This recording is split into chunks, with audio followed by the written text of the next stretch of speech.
هذه الشيلة مهداة من ماجدة إلى أختها أم خالد بمناسبة زواج ابنها خالد. اقربي يا ماجدة قد ما الحضور القصيدة تشتعل قاف ولحان.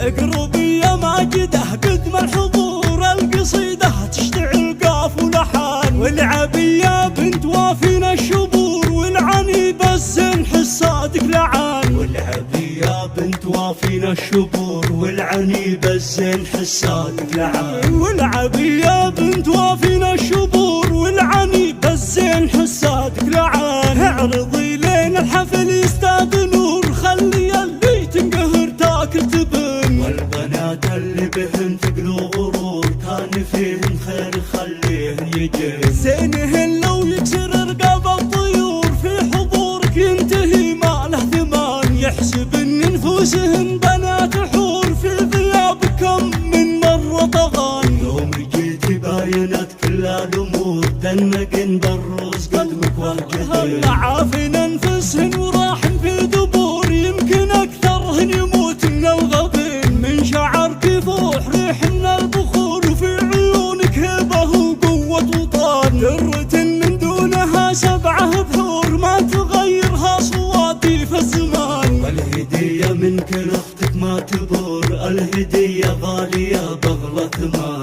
ام خالد زين خلق وزين شور استحن يلي تحدى نستحن. صيتها بالطيب والعز معمور قلتها وعيدها سر وعلان. انت شيخ الله معه يجيل دور بالكرم يمناه تدهن بالسمين. كاسب والنعم من ماضى العصور وانت كلم يزن الكل موازين. اقربي يا ماجدة قد ما الحضور القصيدة تشتعل قاف ولحان. والعبي يا بنت وافينا الشبور والعنيب الزين حسادك لعان. والعبي يا بنت وافينا الشبور والعنيب الزين حسادك لعان. اعرض